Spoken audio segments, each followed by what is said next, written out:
Makanya saya ingin orang Indonesia itu paham bahwa Hamas ini bukan Palestina, jadi not the whole Palestine juga gitu Ya. kan.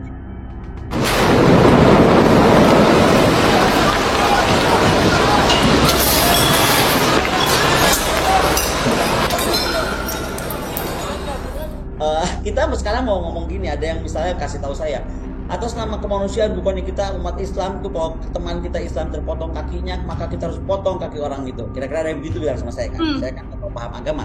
Tapi kalau saya ngeliatnya gini, daripada lu ngurusin kesana jauh-jauh, lu urusin dulu Rampang deh. Lu urusin dulu tuh yang dekat-dekat kita. Mau nggak saudara Islam kita kenapa? Tolongin dulu mereka. Ngapain tolongin dulu yang jauh-jauh itu?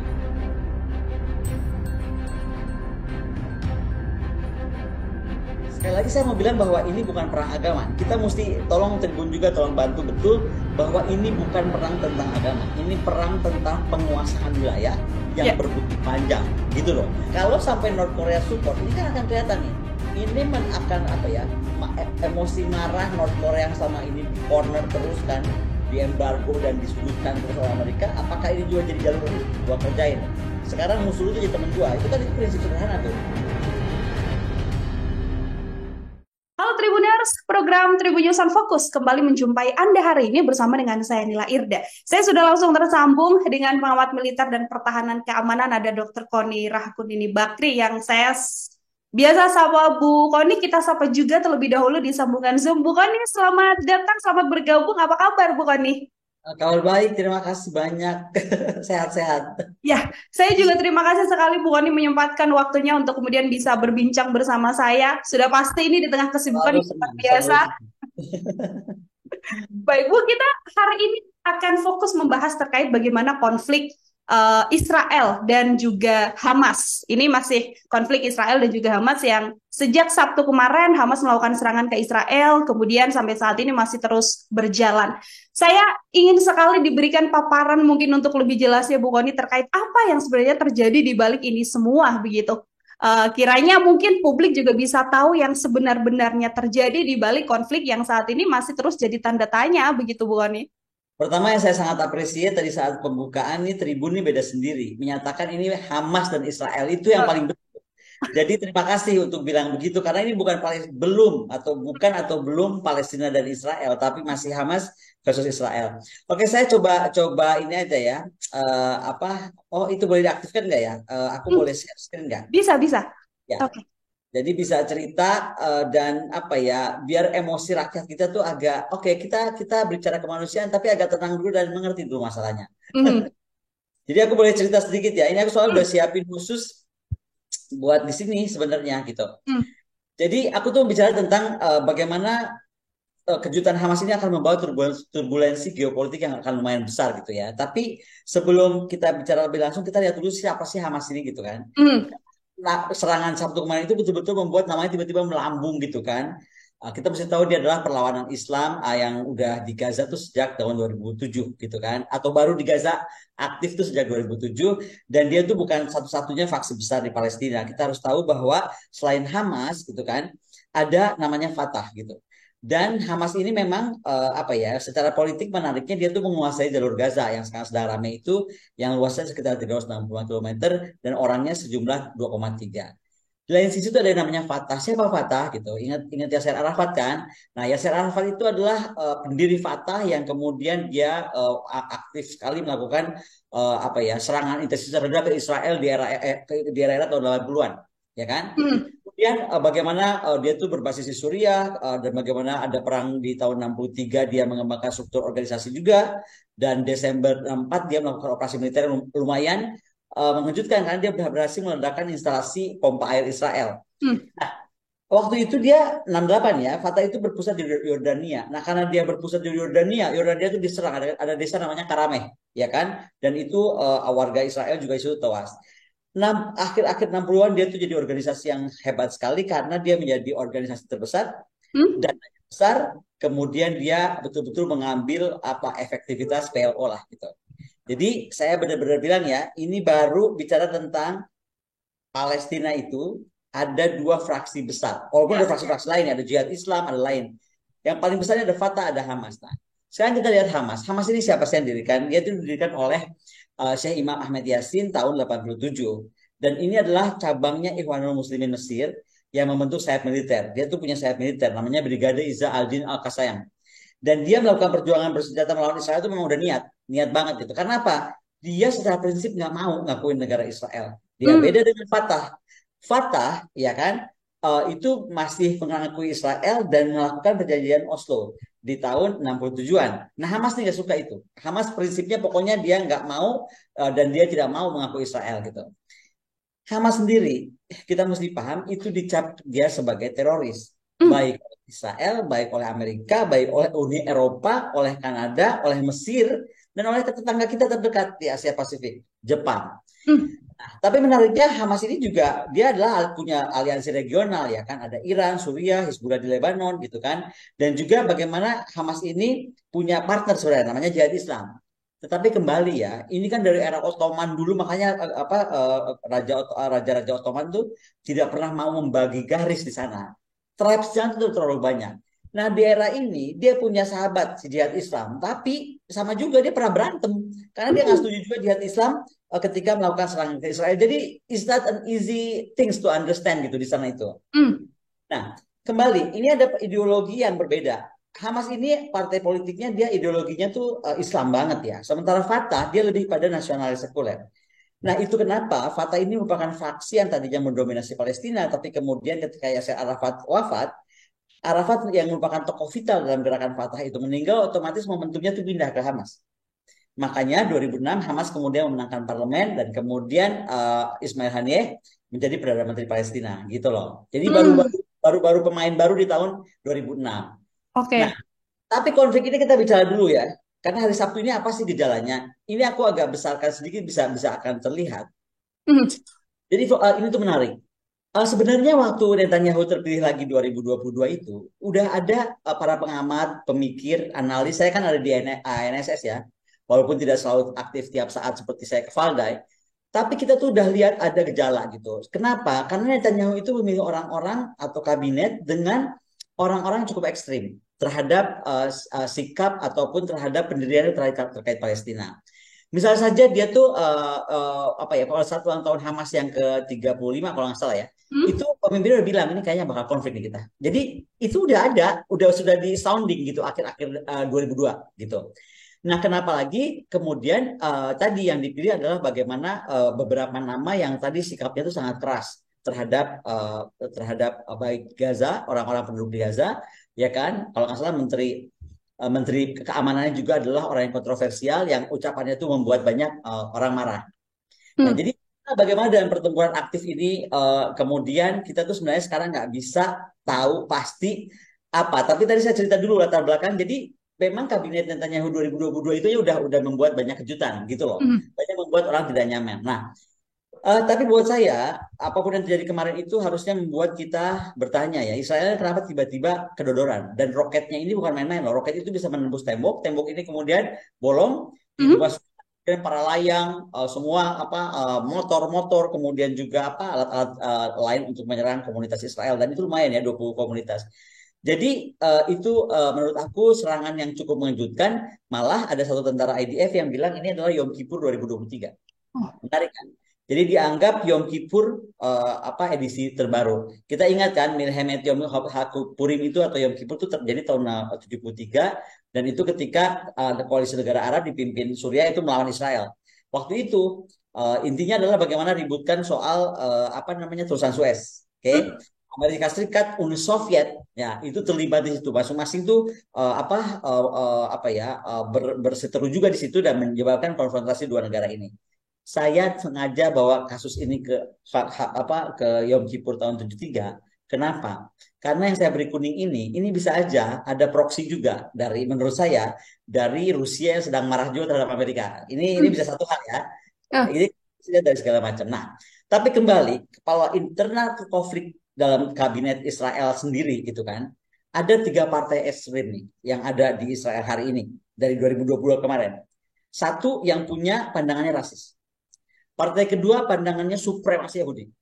Pandangan yang ketiga anti Arab pokoknya. Dia tuh Hmm. punya apa ya homofobik ya. Pokoknya penolakan atau kebencian kepada kelompok Arab. Gitu aja kira-kira gitu lah. Hmm. Si Smotrich ini, Smotrich salah satu menteri ini menegaskan malah dia ngomong begini. Nggak ada tuh namanya orang Palestina. katanya. Nggak ada namanya, nggak kenal dia apa namanya rakyat Palestina. Nah, kata-kata kayak gini ini nih yang bikin akhirnya kabinet ini bergejolak gitu. Jadi kita mesti ngerti dulu ada apa di Israelnya ya. Nah, kemudian kita melihat dari apa sekarang? Kenapa teknologi Israel seolah-olah kalah gitu kan? Karena Ya. Israel ini kan sebenarnya kan sistem pertahanan udaranya keren banget, ya kan? Iron Dome-nya, David Sling-nya, Aerosystem-nya. Kemudian perbatasan itu dilengkapi dengan aerostat yang gak main-main. Observasinya, deteksi sistemnya, AI-nya, robot tak berawak, semua tuh oke banget di perbatasan. Oke? Tapi kenapa sebagian sistem tersebut tiba-tiba nggak berfungsi? Mhm. Bisa ditembus gitu, ya kan? Di tingkat taktis, menurut saya Hamas itu berhasil membuka sistem pemantauan pada tahap awal. Padahal ini kan yang paling penting. Garis terdepan perbatasan itu adalah paling penting. Jadi pertanyaan ini sekarang gagal manusianya atau gagal sistemnya atau gagal intelijennya gitu kan? Nah menurut saya kegagalan ini terjadi karena apa ya? Ada kecenderungan terlalu tergantung pada teknologi.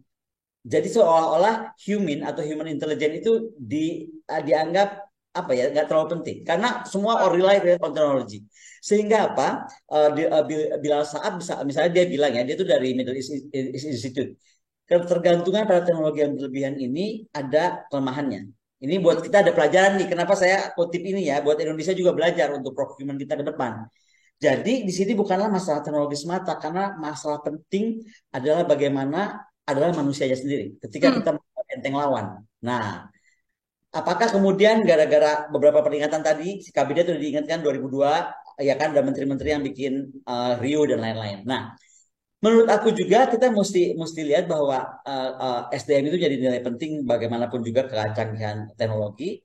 Dan sekali lagi masalah yang lebih besar adalah bagaimana kegagalan analisa dan penilaian dari orang Israel, dari masyarakat Israel dan pemerintah Israel. Misalnya, dianggapnya ketika Hamas itu telah mengambil kekuasaan, ya kan? Ya udah dia sudah duduk di Gaza dengan manis, sudahlah dia cuma ngejar kekuasaan. Kira-kira itu ada anggapannya begitu. Hmm. Padahal tidak. Itu ada sebuah yang sekarang kita saksikan sendiri itu penilaian yang salah. Sebuah sikap, sebuah penilaian yang menurut saya salah karena terjadilah serangan ini. Karena kalau lihat dari operasi militer, dia sukses tiga hal. Secara rahasia, dia rahasianya bisa dijaga, orang ada yang tahu kapan, pendadakannya sukses, kecepatan serangannya juga dahsyat. Jadi di kali ini kita mesti akui Hamas ini nggak main-main gitu kan. Nah ada beberapa pemaknaan dari situ. Apakah Israel sedang lemah, sedang tidak siaga, atau tadi apa ya carried away gitu. Moga-moga udah kita canggih banget nih gitu kan. Hmm. Ataukah ataukah Hamas punya better intel? Ada support dari OSIN misalnya Open Source Intelligence. Ataukah dia mungkin mempelajari seperti sistem-sistemnya Iron Dome, sistemnya Arrow gitu kan. Kemudian dia mencari di mana sih titik melumpuhkannya gitu kan. Atau juga mungkin dapat pelatihan, dapat logistik, dapat senjata, dan dapat bantuan intelijen dari negara lain. Itu juga mungkin terjadi sehingga dia mampu melakukan full scale attack yang mengejutkan itu. Tapi kalau saya bilang Iron Dome tuh nggak failure ya. Ini juga saya mesti luruskan karena seolah-olah Iron Dome-nya nggak laku gitu kan atau Hmm. nggak sukses. Sukses banget lah. Berapa puluh tahun dia bisa teramankan oleh Iron Dome tadi. Jadi rudal Iron Dome bagaimanapun itu adalah efektif. Tapi tadi roket yang ditembakkan itu jumlahnya besar, cepat banget. Sementara Iron Dome ini butuh waktu yang juga cepat untuk ketika pasokan terlambat datang, misalnya karena kecepatan serangan, maka Hmm. dia bisa detect tapi nggak bisa bereaksi gitu kan. Nah makanya menurut saya Iron Dome-nya sih nggak ada masalah, tapi bagaimana ada tantangan-tantangan ke depan kalau kita mau pakai ini, karena saya pernah mengusulkan ini di KN gitu loh. Jadi kita mesti bahas ini gitu. Oke. Ya. Tapi sekarang begini, saya mau cerita soal Iran. Di sini tuh ada banyak anggapan ini adalah bentuk proksi yang didukung oleh Amerika Serikat ya. Hmm. Bagaimana Hamas didukung oleh Iran, pihak pendukung dan yang didukung sama-sama memiliki akar permusuhan yang pada awalnya memang sudah terjadilah. Menteri Pertahanan Israel misalnya Yoav Galan itu sudah mengirimkan Iran 1 juta per tahun ke Hamas. Sudah mendeteksi ternyata Iran tuh wah udah banyak banget dikirim ke Hamas. 5 juta per tahun ke Hizbullah, kemudian puluhan juta ke Jihad Islam. Jadi dari Menhan Israel sendiri sudah melihat ada indikator itu. Kemudian bagaimana teknologi dukungan logistik Iran memproduksi senjata secara lokal. Bagaimana juga bahwa Iran menggagalkan normalisasi Arab Saudi itu disebut-sebut ya. Bagaimana Iran kemudian beginilah, beganalah gitu. Tapi kalau menurut saya ini kayaknya enggak deh gitu. Menurut saya, sekali lagi Hmm. bisa aja saya salah. Menurut saya Iran tahu kok bahwa gabungan Iran Arab tuh sebenarnya sudah mampu melakukan counter embargo. Jadi ngapain sih dia harus otak-atik lagi Israel? Menurut saya. Tapi kita lihat ya bahwa Iran tuh bisa juga dilihat dari gini, apakah Iran support Hamas ini juga sebagai exit door dari NATO menantang Rusia, gitu Oke. kan? Hmm. Nah, karena jika ya memang kalau memang Iran support Hamas, maka ini untuk memberikan pelajaran pada Amerika, denger ya, gue ini bisa bikin Israel tetap pusing gitu. Kira-kira kan dan Iran sekarang dekat banget sama Rusia, oke? Nah, bagaimana tidak pada titik tertentu Amerika ini akan repot karena kenapa? Di Yom Kippur 73, ya kan? Setengah Stockton anti-tank milik NATO itu dikirim ke sana. Sekarang bagaimana perang ini coba? Makanya akan beda banget. Itu harus ke Ukraine, harus juga ke Israel. Jadi ini akan kebayang NATO itu akan kelabakan dan juga Amerika. Nah, masalahnya adalah sekarang menurut saya penyelesaian isu ini tidak mudah. Karena semua itu bermula dari Washington, Mhm. ya kan? Dengan penolakan akan pembicaraan damai oleh Presiden Obama misalnya 2019. Nah, Amerika ini kan begini isunya. Dia menuntut masalah nuklir. Oke, Iran. Sementara Iran dia bilang ini argumentasi dia, gue kan non proliferasi, ya kan? Aku boleh aja dong ngembangin untuk apa? Untuk proses uranium, untuk energi, untuk apa? Sama halnya semua negara lain boleh, gitu kan? Nah, jadi ini ada nggak ketemu di sini dan itu menurut aku perlu attitude dari pemimpin dari Amerika Serikat. Makanya saya berharap sih Trump 2024 naik deh. Jadi kayaknya akan lebih aman nih Israel dan Palestina isu ini. Nah, tapi saya harus bilang isu ini nggak mudah ya. Karena masyarakat Indonesia ini kalau Israel sama Palestina langsung darah tinggi semua. Diterangin Hamas, marah dibilang saya belain Hamas. Saya cuma bilang, dari 1000 tahun sebelum Masehi, ini tuh daerah yang didominasi oleh Yahudi. Udah, ya kan? Lalu kemudian adopsi agama Kristen Kaisar Romawi abad 4 dan bagaimana kemudian mayoritas Kristen Yunani Romawi bertahan sampai abad 7, 3 abad, ya kan? Lalu Mhm. bagaimana kemudian periode tentara salib itu 1019 sampai 1291 itu coba berapa abad? Hampir 2 abad kan? Dan itu adalah pecahnya ya Kristen dan Islam. Nah, sejak abad 13 bagian besar muslim itu adalah bagian dari Kesultanan Mamluk. Tapi sebagai 1516 ya kan, itu merupakan bagian dari Ottoman. Ini yang tadi saya ingatkan, Sultan-Sultan Ottoman, Sultanan-Sultan Ottoman itu nggak pernah mau membagi di sana karena masalah tribes yang sangat kusut, gitu kan? Jadi nggak ada tuh di garis tarik-tarik sama Ottoman, nggak pernah.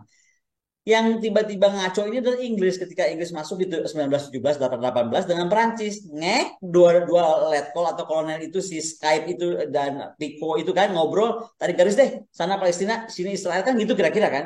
Mhm. Nah, disitulah masalahnya. Makanya menurut saya kalau ngeributin Palestina sama Israel jangan dulu ributin agama. Jauh banget kalau agama mah. Ributin dulu nih siapa sumbernya. Menurut aku ya 1917, 1918. Suruh tuh si Prancis sama Inggris duduk. Kalau Indonesia mau jadi juru damai. Jadi jangan ngomong sama Israel, jangan ngomong sama Palestina, jangan ngomong sama Hamas, jangan ngomong sama Netanyahu. Kalau aku nih ngomong Ah. sama Prancis ini nggak akan pernah selesai. Because you are the one who make the line gitu loh. Iya kan? Nah, lagi juga ada masalah si nasionalis Arab ini merasa apapun yang bekas Ottoman berarti gue gitu. Itu juga ada isu itu tuh di abad-abad 1917 itu. Nah, kita juga lihat ya, kita mesti lihat kan, ini kan nggak beda jauh juga kita percaya kitab suci. Oke, mereka juga berhak percaya kitab suci dia gitu loh. Nah, dari faktor kitab suci, dia tuh dari Talmud, yaitu kitab para nabi itu sudah dinyatakan dengan tegas bahwa Yerusalem merupakan milik Israel sejak lebih 3.000 tahun. Ini tertulis di Talmud nih. Jadi kalau kita Mhm. bicara archive, this is their archive gitu. Nah, Yerusalem itu adalah pusat pemerintahan Israel di bawah kepemimpinan Daud. Dan jadi tertulis dalam kitab Raja-Raja itu ada ayatnya ya, saya nggak usah bacain. Tapi bagaimana kemudian Daud itu memerintah 40 tahun, kemudian dari Daud turun ke anaknya Sulaiman 40 tahun, dan dari situ ke cucunya. Si siapa namanya? Namanya susah banget, Abraham, Rahabaim, ya kan? Mhm. Itu 17 tahun. Ya di total aja itu baru mereka gitu. Jadi menurut aku jangan ngeributin sekarang darah berdarah di Palestina, darah berdarah di Gaza, darah berdarah di Israel. No, ini udah darah berdarah lebih berdarah berdarah lagi gitu. Nah, kedua, ada pandangan yang saya terima dari Ustadz Arifin Yahya ya di 2021. Jadi menurut saya ini Ustadz ini menarik nih. Saya belum kenal orangnya tapi dia pernah kirim WA. Menurut dia selama periode kepemimpinan Nabi Muhammad, Nabi Muhammad itu nggak pernah ganggu Yerusalem, nggak pernah. Di Al-Quran pun nggak ada surat yang memerintahkan kita harus ambil alih Yerusalem. Menurut beliau, saya bukan ahli Quran. Bagaimana kemudian kitab Yahudi dan Nasrani berkali-kali disebut Yerusalem itu tanah Israel itu adalah tanah yang diberikan Allah, tanah yang dijanjikan Tuhan gitu kan. Dan ingin membuktikan Islam itu damai, maka kita hentikanlah usaha untuk merebut apa ya kiblat agama ini. Menurut beliau ya. Mhm. Dan Nabi Muhammad nggak pernah melakukannya.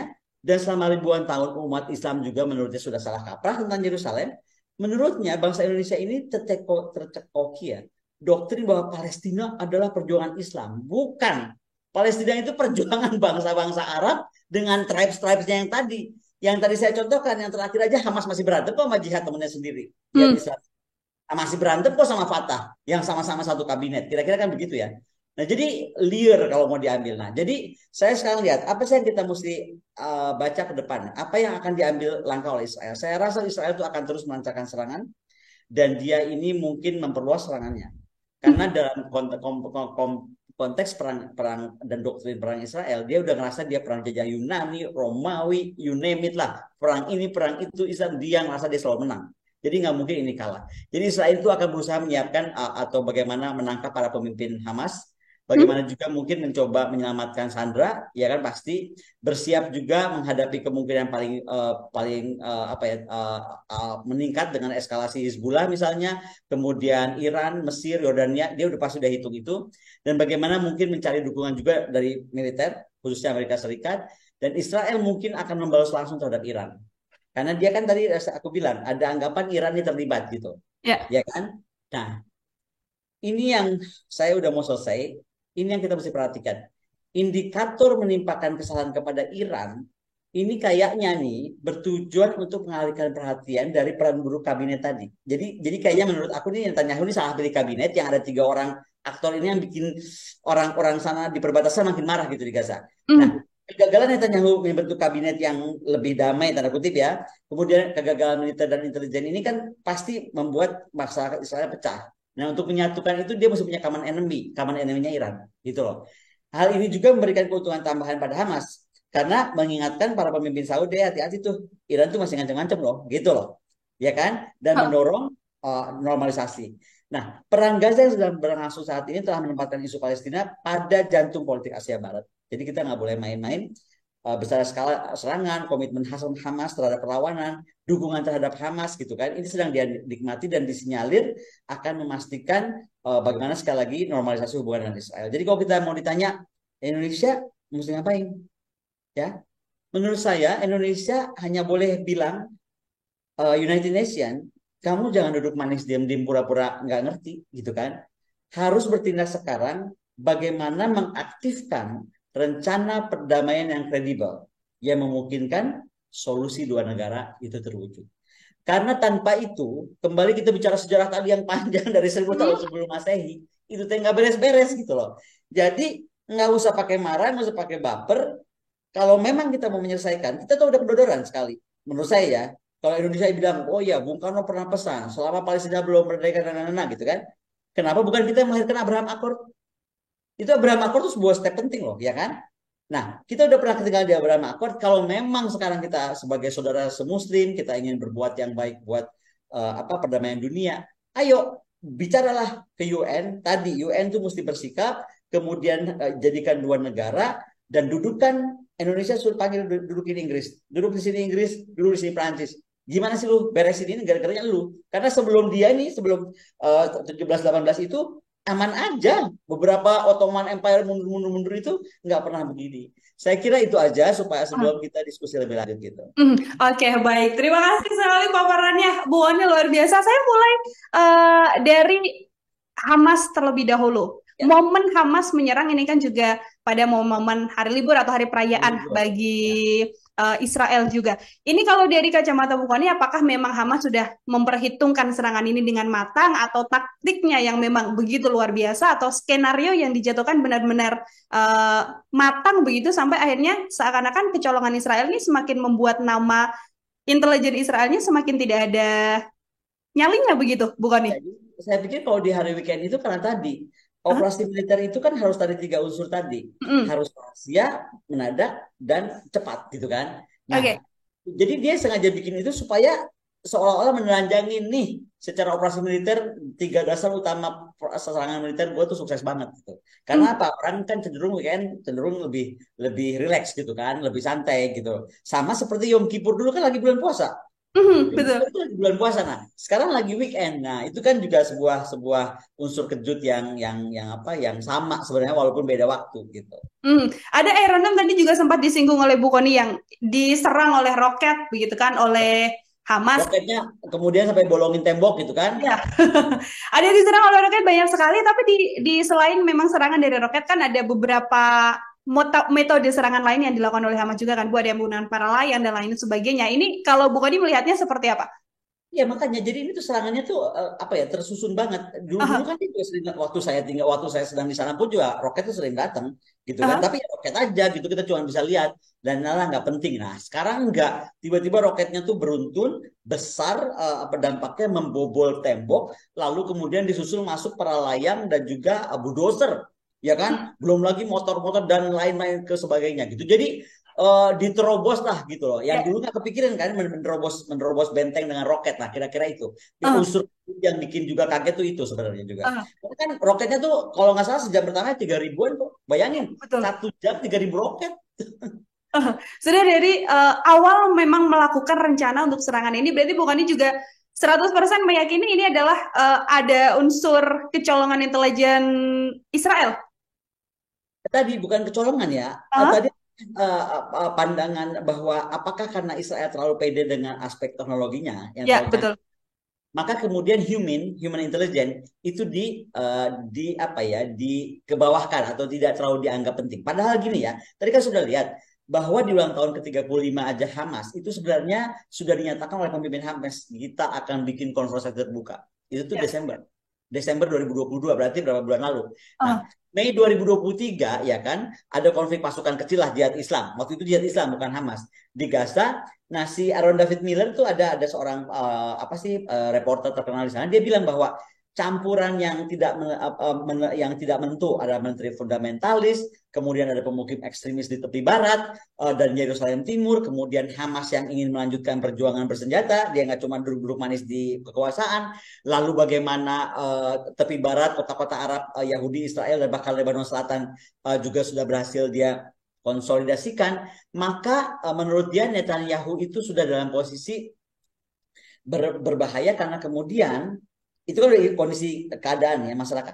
Kemudian Itamar Ben-Gvir dia diangkat Menteri Keamanan Nasional. Kemudian Bezalel Smotrich yang tadi saya bilang Menteri Keuangan, Mm-mm. dia bertanggung jawab untuk pembangunan pemukiman tepi barat. Apa yang terjadi kemudian? Kendalinya itu dia membuat kayak garda sendiri. Dan itu membuat masyarakat di sana kan terganggu. Jadi menurut aku bukan Netanyahu-nya tapi si Stormrich ini, si menteri menteri keuangan ini, karena dia punya kendali langsung ke perbatasan. Gitu. Ah, Nah, aha.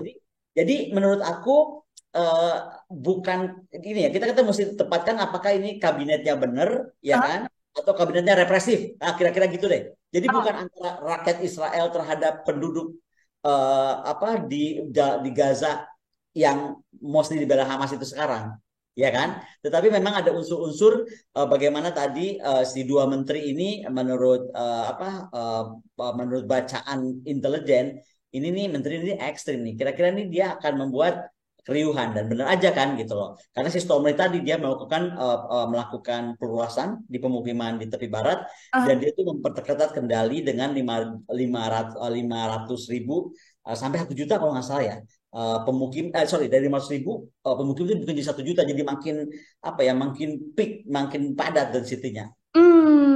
Oke, oke, oke. Bukan ini serangan balasan kan sampai sekarang masih terus dilakukan oleh Israel begitu kan? Ini kalau melihat Hamas sendiri, kira-kira apakah kemudian ini akan berkepanjangan saling serang begitu atau kalau dari kacamata Bukhari akan sejauh apa perang ini? Sampaikah akan di pernyataan bisa seluas Rusia dan juga Ukraina? Ya itu tadi saya bilang ini momennya uh, uh, buat Hamas bikin begini ini agak sesuatu karena dia mungkin Mm-mm. sudah ukur wah ini nih Ukraina lagi banyak mengambil nafasnya NATO, nafas Ya. persenjataan nih ya kan procurement-nya lagi semua diserap ke Ukraina atau sudah terserap ke Ukraina gitu kan. Amerika juga udah mulai capek ngurusin Ukraina. Nah, ingat nggak waktu dulu awal perang Ukraina Rusia saya bilang kan ini perang Eropa selalu panjang. Dia akan cari exit door, gitu kan? Mm-mm. Pasti cari exit door karena nggak mungkin mau lama-lama di sana. Nah, apakah itu kan ini semacam exit door bisa juga gitu, iya kan? Karena di swing aja langsung lagi ke Timur Tengah, iya toh daripada di Eropa atau daripada di kawasan kita. Saya rasa setelah kejadian bagaimana Rusia tuh demikian apa ya mandiri, berdikari apa sih kemudian ketahanannya kuat sekali, mau ekonominya, mau politiknya, mau energinya dan lain-lain. Saya rasa Amerika berpikir dua kali kalau mau bikin gara-garanya di Laut Cina Selatan atau di Hmm. Taiwan. Karena menurut dia Rusia aja begini, bagaimana Cina gitu. Ini menurut aku. Makanya tadi saya angkat, saya tarik ke Yom Kippur 73. Ya, betul. Dulu ada emosi Amerika Soviet juga. Nah, apakah ini ke sana? Bisa juga. Ada kemungkinan untuk kemudian bisa ke sana juga ya, Bu Ani ya, jika Nah, melihat di konflik ini. daerah perang proksi seperti ini bisa siapa dia belakang siapa? Coba kita lihat reaksi Presiden Putin.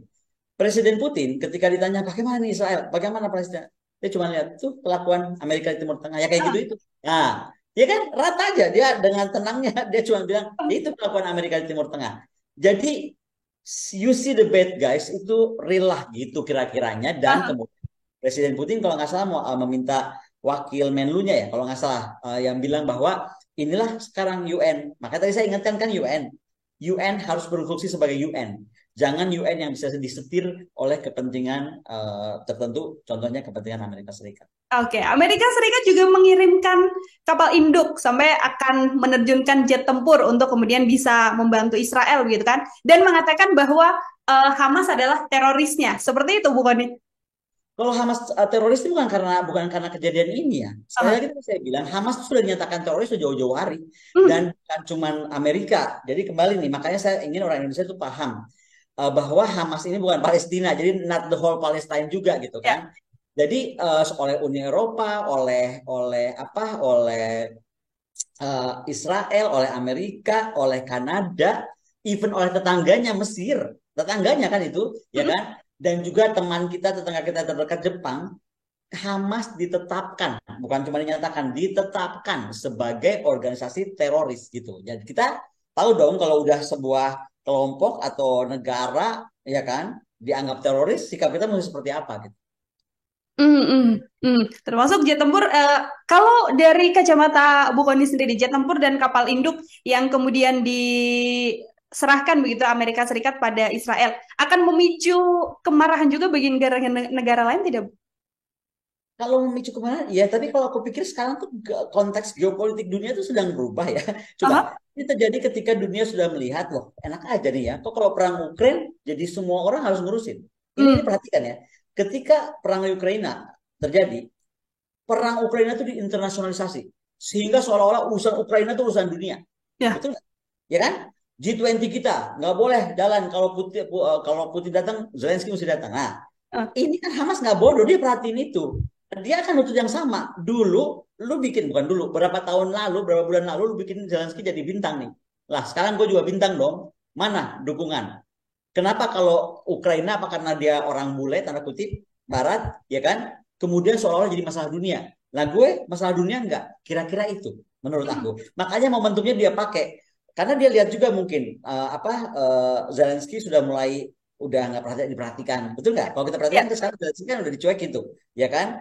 Nah, jadi menurut aku ini mencuri panggung dari Hamas. Mencuri panggung, begitu ya. Bukannya untuk kemudian menggeser apa yang terjadi di Rusia Ukraina dan dibawa ke wilayah tengah. Lihat ya, BRICS ini sekarang kita mesti kaitkan sekarang ke ekonomi kan ekonomi dan militer atau ekonomi dan defense ini kan ini dia berkelindan ya. Ya. Coba lihat BRICS. BRICS hari ini dia telah melampaui GDP-nya G7. Itu kalau kita jadi G7 senewan nggak? Di Ukraina babak belur, ya kan? Rusia nggak mati-mati, ya kan? Sekarang secara GDP di BRICS makin besar, ya kan? Rusia, Cina, Afrika Selatan, Brasil udah trading semua dalam their own currency. Oke, terus ada jebakan Batman buat BRICS misalnya. Udah lalu bikin currency bersama aja, ya kan? Bikin satu single currency, ya kan? Saya baru dari Valdai, nggak mau Prime Minister kita, Prime Minister Israel, Prime Minister Rusia, maksud saya, dia bilang nggak usah. Lihat tuh EU, terjadilah apa namanya Brexit, terjadilah Italia Sit. Italia kan udah Italia Sit juga sedang dipersiapkan. Jadi kita nggak mau, biar aja kita berdagang dengan uang kita sendiri. Nah, menariknya sekarang BRICS tidak bicara cuma ekonomi, dia bicara kerjasama teknologi, dia bicara kerjasama finance, dia bicara kerjasama science, dia Hmm. bicara kerjasama security. Karena apa? Sekarang Rusia itu bersama-sama Cina dan India berpikir BRICS itu harus go south, lebih ke south gitu. Jadi nanti pipeline itu kalau nggak salah sudah jadi nih ke Cina kan. Nanti itu akan nyambung-nyambung terus kemana gitu. Nah, disinilah kenapa menurut aku tidak mungkin kalau sampai pipeline dibangun ke Indonesia ke arah selatan, ke arah kita nih, ya kan? Makanya Indonesia kalau nggak ikut BRICS rugi banget menurut aku. Ah, Bagaimana kalau itu dibangun dan terjadi Nord Stream? Saya yakin betul ketika sekarang pipeline dibangun, maka kekuatannya pun multiplier, kekuatan militernya, kekuatan security-nya. Jadi paham kan? Jadi BRICS itu bukan saja kekuatan ekonomi, tapi sudah jadi kekuatan lain gitu di dunia untuk penyeimbang. Nah, apakah hmm. nanti mau jebut jadi aliansi untuk seimbangkan atau bukan itu another story. Tapi maksud saya ada yang turbulensi yang sedang berubah di dunia, sehingga juga Israel Hamas ini juga nggak akan semudah yang lalu-lalu Amerika bermainnya, gitu Ah, loh. tidak semudah yang lalu-lalu Amerika bisa bermainnya. Ada peringatan juga dari Amerika Serikat terhadap Iran dan juga Hizbullah ini kelompok Islam Lebanon, bukan nih, agar tidak usahlah ikut-ikut dalam konflik Hamas dan juga Israel ini. Bagaimana kalau dari pandangan bukan nih? Nah, tadi saya bilang ya, saya nggak tahu nih kenapa kalau kita baca media-media Barat dan lain-lain itu seolah-olah menganggap ya, walaupun ada possibility ya, Ah, tapi seolah framing gitu ke arah Iran gitu ya. kan di belakang layar. Makanya tadi kan saya udah cerita. Ah, Nah, tapi intinya kita kan juga mesti lihat ketika negara itu sedang kaget, ya kan? Kemudian istilahnya pemerintahnya lagi dianggap anggap lu bego banget sih intelijen kita gimana ini IDF loh we are talking about kenapa bisa begini kan gitu ya kira-kira kalau kita penduduk Israel. Nah, ah. dia mesti perlu common enemy gitu. Nah, common enemy-nya ini menurut aku ya paling paling paling masuk akal di antara mereka ini ya kan untuk membangunkan beberapa beberapa isu gitu kan beberapa emosi ya ke Iran.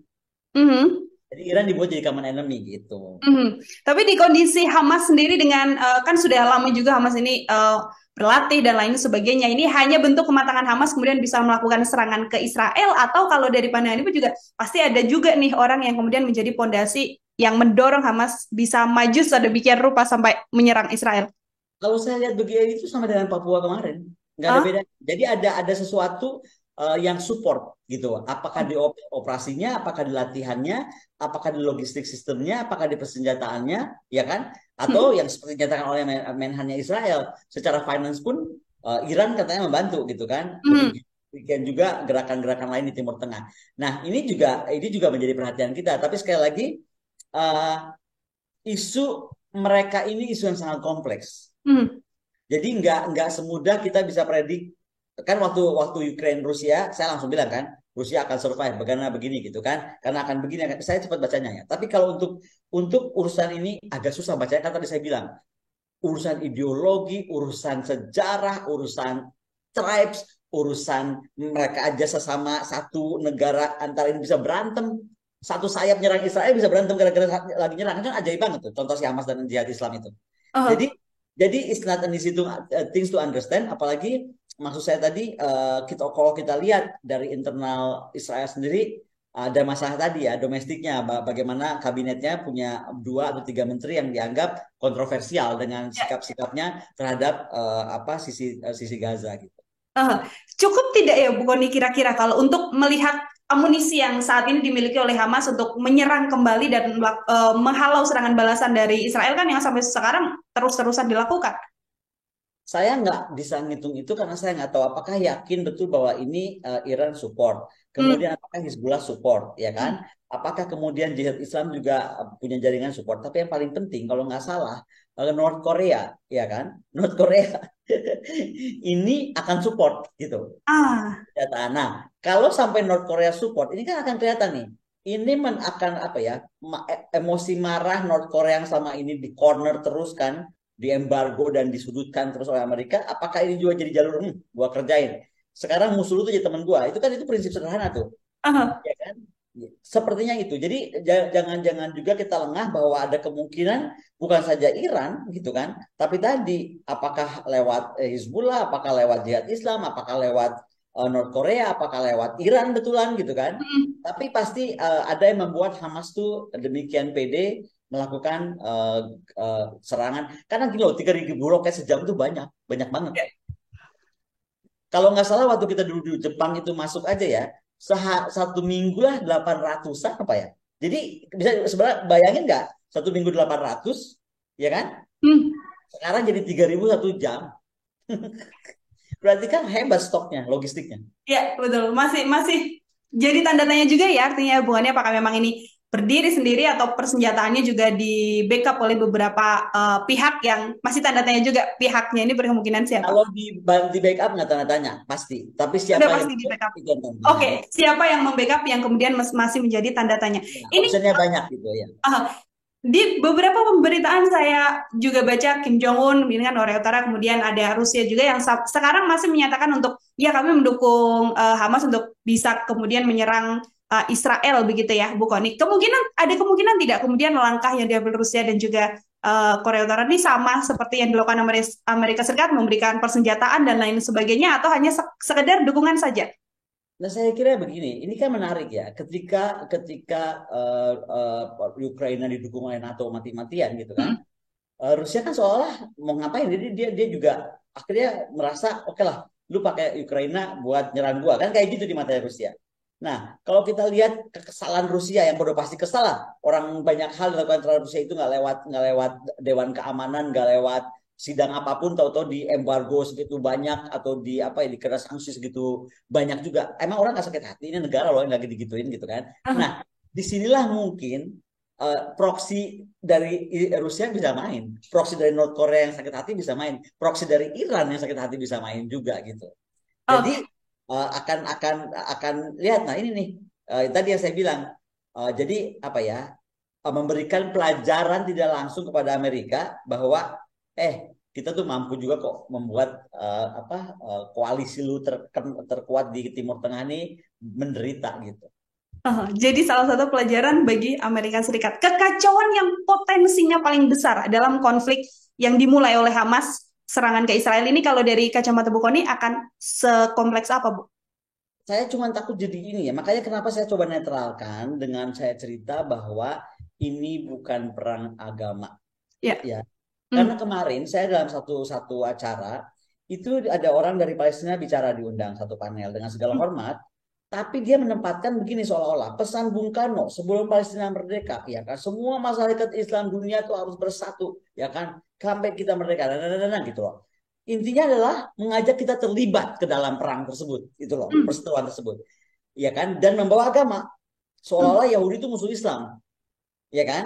Ya, sekali lagi saya mau bilang bahwa ini bukan perang agama. Kita mesti tolong Tribun juga tolong bantu betul bahwa ini bukan perang tentang agama. Ini perang tentang penguasaan wilayah yang Ya. berbuntut panjang, gitu loh. Dan perang antara tribes. Di sana tuh tribesnya beda banget sama kita kan punya banyak suku ya. Hmm. Tapi nggak saling berantem hebat dan saling berpecahan terus seperti mereka gitu. Karena itu nanti bisa ditariknya kemana? Ke Sunni, Islam sama-sama Islam, tapi Sunninya, Syiahnya gitu. Saya bisa cerita satu SKS tuh karena itu ada satu buku namanya Jerusalem Oh. yang tebalnya segini. Itu cerita semua bagaimana tribe di sana pun juga nggak gampang disatukan. Makanya kalau nyeritain itu pendeknya ya lihat aja Hamas sama-sama bersebelahan dengan jihad Islam, ya kan? Kalau di satu negara nih ya, ada Hmm. Hamas, ada Fatah, ada jihad Islam misalnya. Kalau sama-sama ya udah lu sama-sama aja gebur Israel, ya kan? Enggak, di antara mereka juga berantem. Contoh, dia nggak setuju tuh si Fatah Yasser Arafat tanda tangan waktu di Oslo. Buat dia tidak ada negara Israel. Dia mau mundur ke 67. Gitu loh. Kan berarti nggak satu suara. Dia nggak Ya. punya kami gitu. Artinya kekacauannya justru dilihat dari bagaimana orang-orang membawa ini ke isu agama ya, bukan? Iya, akan kacau akan di situ dan akan jadi nggak akan pernah selesai juga karena kembali di dalam sana tuh ada juga isu bukan cuma Islam loh. Islam di sana kan kepecah juga Sunni Syiah, ya kan? Hmm. Nah itu jadi kita sekarang mau ngomong gini, ada yang misalnya kasih tahu saya atas nama kemanusiaan bukannya kita umat Islam tuh kalau teman kita Islam terpotong kakinya maka kita harus potong kaki orang gitu. Kira-kira ada yang begitu bilang sama saya kan. Saya Hmm. kan nggak tahu paham agama. Tapi kalau saya ngeliatnya gini daripada lu ngurusin kesalahan jauh-jauh, lu urusin dulu Rampang deh. Lu urusin dulu tuh yang dekat-dekat kita. Mau nggak saudara Islam kita kenapa? Tolongin dulu mereka. Ngapain nolongin dulu yang jauh-jauh itu? Eh, Karena tugas Indonesia hanya bisa secara diplomatik. Kemarin ya. Pak Imron Kotan, ambasador tuh ngomong gini, siapa kita sih, gitu kan, mampu mendamaikan mereka, oh kita aja sih pada ligitan, ini mau ngambil balik tanah Palestina, ceritakan begitu, yang Hmm. direbut Israel katanya, ya udah jangan dulu ngerebut balik tanah Palestina, lu rebut aja sih pada ligitan, mampu nggak? gitu loh. Ada rasionalisasi yang mesti terwujud supaya kita itu nggak baper, karena kita tuh membela tapi dengan baper, Aha. dengan seolah-olah jadi kewajiban kita pakai nama agama. No, sekali lagi saya bilang enggak, ini bukan masalah agama gitu. Jauh dari dulu itu justru ada masalah-masalah yang lebih kompleks di lain isu agama yang kemudian Ya, contoh sekarang dikembangkan. gini, contoh gini, kita bisa nggak ngerubah kabinetnya Israel? Bisa nggak kita bilang sama Netanyahu, tuh dua menteri dulu di gara-gara sebenarnya. Pertama menteri keamanan lu, ya kan? Yang tiba-tiba orang yang udah padat dimakin padatin, ya kan? Kedua menteri tadi menteri keuangan ngapain tiba-tiba ngurusin tentang di perbatasan di Gaza dengan dia bikin apa bikin garda. Menteri keuangan bikin garda itu kayak gitu-gitu kan internal, itu urusan affairs negara orang, kita nggak boleh ikut campur. Aha. Tapi itulah yang trigger kemudian gerakan Hamas hari Sabtu kemarin. Hmm. Dan itu sudah di warning sama Hamas pemimpinnya pada saat ulang tahun Hamas kemarin di Desember 2022. Pokoknya kita akan bikin kejutan. Itu Desember. Sekarang bulan apa? Berarti kan ada berapa bulan yang ngalah itu cuma ngancem-ngancem nggak penting. Kan bisa Aha. begitu. 9 bulan berlalu sampai akhirnya benar-benar hari Ya, Sabtu kemarin melakukan sampai serangan ya, terjadi. Bu Ani ya. Eh, Indonesia kan kemudian melakukan sikap untuk kemudian ya sudah hanya mendesak adanya perdamaian dalam hal ini. Tapi kan publik begitu ya, Bu Ani. Kalau kita lihat di publik kan desakannya semakin besar untuk ya tidak bisa kalau hanya untuk tidak tidak adanya perperangan dan lain sebagainya. Itu sangat tidak mungkin ya, harus terjun langsung, harus entah mengirimkan bantuan atau mengirimkan militernya. Kan ada juga beberapa pihak yang mengatakan statement seperti itu. Kalau dari kacamata Bu Ani seperti apa? Kalau saya sih orangnya rasional aja ya. Heeh. Kalau saya nih bicara NKRI, bicara kepentingan nasional, bicara pride saya sebagai bangsa Indonesia. Kalau saya ditanya begitu, buat saya begini, mampu nggak TNI kita hari ini merebut si Padang Ligitan kembali? Mampu nggak sekarang TNI kita misalnya atau Pekemlu kita bersikeras pulau yang dekat Australia yang lagi rame nih, Pulau Pasir ya, Pulau Pasir namanya, yang sedang diklaim Australia kemudian dibantah oleh masyarakat adat kita. Hmm. Mampu nggak kita beresin dulu itu, gitu kan? Karena untuk membuat sebuah negara mengambil alih lagi tanahnya, kalau dianggap begitu ya, itu perlu kekuatan. Apa misalnya? Indonesia sudah harus punya kapal induk. Hmm. Indonesia sudah harus punya bomber. Indonesia harus punya fighter jet kelas stealth, udah F-35, Sukhoi 57, Jian 20. Nih kalau saya mau ngomong pesawat-pesawat ya kan, pesawat tempurnya. Kita mesti punya satellite system, radar system, semua mandiri. Baru tuh kita bisa begitu. Selama itu kita belum bisa, baca aja buku sejarah dulu. Jadi ngerti ini teh perangnya teh Pabaliut udah dari 1000 tahun sebelum Masehi belum beres. Terus siapa Indonesia tiba-tiba bisa ngeberesin? Uh, Makanya buat saya yang paling rasional, kita itu cuma bisa ngomong sama UN. Halo UN, saya Indonesia yang katanya Islam terbesar, ingin bantu saudara saya. Tolong fasilitasi saya mendudukan cereng si Perancis, jreng si Inggris, yang dulu narik garis itu sehingga mereka jadi gara-gara sampai sekarang. Hayo kita gimana caranya dengan dua orang mantan negara koloni ini, hmm. kolonial ini, untuk mau membuat solusi dua negara. Ayo, gimana maunya? Lu dulu yang lari garis, sekarang balik lu. Dua negara itu gimana menurut konsepnya? Indonesia yang jadi penengah. Itu yang paling wajar. Yang lainnya nggak mungkin. Oh ada deh satu lagi, kirim doa yang banyak. Ya, ada dua hal yang bisa membantu tapi tidak kemudian harus terjun langsung, tapi bisa memfasilitasi dengan bersuara ya, Bu Koni ya, bersuara untuk Bersuara tegas ya, karena gini kadang-kadang juga kita tuh apa ya, sebelum rakyat Palestina ini, sebelum gini. Tapi apa? Buat saya tuh tertampar betul ketika si Jared mantunya Trump bisa melahirkan Abraham Accord in the history of Timur Tengah. Tiba-tiba Arab Saudi baikan gitu loh sama Israel dan Iran. Coba, ya kan? Itu Abraham Accord tuh yang melahirkan siapa? Si Jared ini, anak kecil ini yang sekolah HI juga enggak mungkin. Nah, kenapa bisa sementara Indonesia yang sudah di dalam dalam undang-undang, dalam pesan kepala negara kita yang pertama yang Bung Karno sudah memesankan Palestina ini harus kita kawal. Kenapa kita nggak pernah berani bersuara lebih tegas? Contoh tadi yang saya bilang, ke UN dong, gebrak itu, panggil Prancis, panggil Inggris, suruh deh, mau gimana solusi dua negara lu? Mau seperti model Vatikan? Vatikan kan juga selesai karena dengan jadi milik semua orang kan, betul nggak? Hmm. Kenapa kita nggak bisa bikin Yerusalem seperti itu? Karena kan intinya di situ. Hmm. Gitu. Oke, baik. Masih masih banyak hal yang sebenarnya harus saya tanyakan pada Bu Koni, tapi mungkin kita di lain kesempatan harus berbincang untuk melihat paparan dari Bung Oni lain, ini untuk closing statement dari Bung Oni melihat konflik Israel dan Hamas ini, silakan disampaikan Bu. Saya berasa bahwa memang kita harus menjalankan apa yang dipesankan oleh Bung Karno.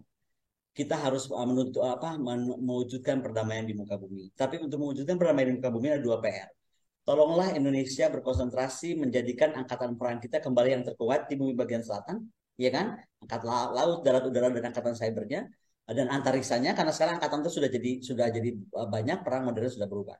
Yang kedua adalah bagaimana juga Kementerian Luar Negeri kita, diplomat kita juga mampu bersuara lebih tegas dan keras kepada UN. Contoh tadi bahwa kemudian ini akar masalah, sekali lagi kalau analisa saya, yang paling gampang itu tarik ke penggarisan oleh Perancis dan Inggris. Duduklah bersama Perancis dan Inggris, ya kan? Kemudian tolong mereka apa offeringnya untuk menjadikan solusi dua negara ini terjadi. Bagaimana? Karena dulu mereka yang mesti mengakhiri, kita di tengah-tengah yang apa mendukung. Saya sebelum menutup mau bilang aja ya, statement Pak Menhan Pak Prabowo waktu di Shangri-La Dialogue itu tuh sudah mengejutkan semua orang. Terus terang aja sampai masuk ke dalam rekor beberapa negara gitu. Kenapa? Karena secara teknis langsung diomong, mesti begini gitu. Saya waktu itu beliau menurut saya terlalu early juga ngomong karena masih Menhan belum jadi presiden kan. Ya agak disadar awal langsung bilang aduh siapa sih? Tapi idenya benar tes. Jadi secara teknis nih Indonesia mau buat apa sih offering jelasnya? Nah, Ya. sama belajar dari situ, saya lihat ya udah untuk kasus Palestina Israel kalau kita betul-betul ingin mewujudkan perdamaian mereka, bersuara dong di UN gitu. Bahwa UN tuh harus fair melihat masalah ini, jangan cuma dukung Amerika aja, apapun yang Amerika mau diiyain gitu kan. Yang kedua, dudukan yang dua orang paling bikin gara-gara itu yaitu Prancis dan Inggris ini gitu. Baik, terima kasih sekali lagi Bu Kony untuk penjelasannya luar biasa sekali. Untuk kemudian bisa menjadi gambaran pada publik, pada Tribuners juga apa yang sebenarnya terjadi tidak hanya dilihat dari isu agama untuk kemudian didukung dan lain sebagainya. Seperti itu ya, Bu Kony ya. Ya, semoga di lain kesempatan kemudian kita bisa berbincang lagi Bu Kony. Dan Thank demikian you. Tribuners, program Tribunusan Fokus. Hari ini saya Nila Irda dan Bu Kony juga pamit undur diri. Terima kasih dan sampai jumpa lagi di pertemuan selanjutnya.